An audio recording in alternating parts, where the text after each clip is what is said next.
આજે તો ભોજનાથથી નીકળી ગયા વેવડા તરફ. તો જય શ્રી રામ મિત્રો. તો આજે આવી ગયા તો ભોજનાથ. તો ભોજનાથથી હવે જવાનું છે વેવડે ખોડિયાર મંદિરે. તો બધા મિત્રો જવાના છે. તો મિત્રો અહીં લોકેશનની વાત કરું તો એક નંબર લોકેશન છે, જોઈ શકો છો તમે. અત્યારે બાવળિયાન લીલું સમ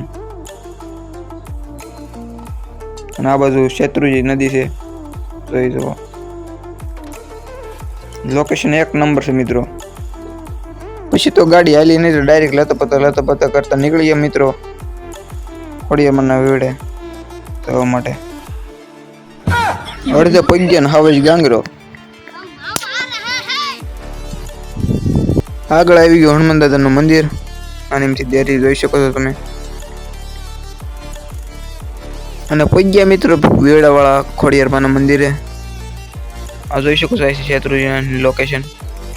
પછી મેહુલભાઈ કરી દીધું વ્લોગ બનાવવાનું ચાલુ. માં ખોડિયારના મંદિરે આયા એક વેવડો છે જેમાં કદાચ પણ ઈથી ફૂટતું ગમે તેવું દુકાળ પડે તો ઈથી ફૂટતું, ગમે એવડો મોટો રાગીશ પાણી પીવે તો ઈથી ફૂટતું. આ રોય હાલે આવી પાણી પીવા આવે છે, દીપડા પાણી પીવા આવે છે, છતાં પણ નથી. જય માઈ માં. હા સી વેવડો મિત્રો જોઈ શકો છો તમે. આગળ મેહુલભાઈ કહેતા તે રીતે. અને મિત્રો તમને મગરના દાંત પણ દેખાડ દો, જે પાણકાની હેઠે છે.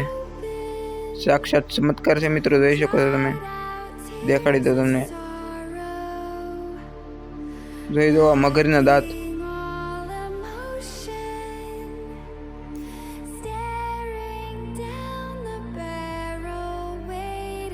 તમારા કલેજાઓ દર્શન કરીને હવે પાછા નીકળીશું ઘર તરફ લતા કરતા.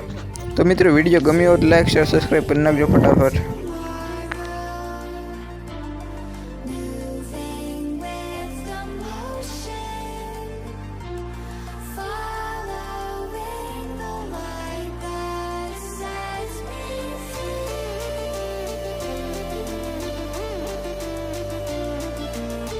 તો મિત્રો આટલું જ ને. હવે મળીએ નવા વ્લોગમાં. ચાવતી બાય બાય.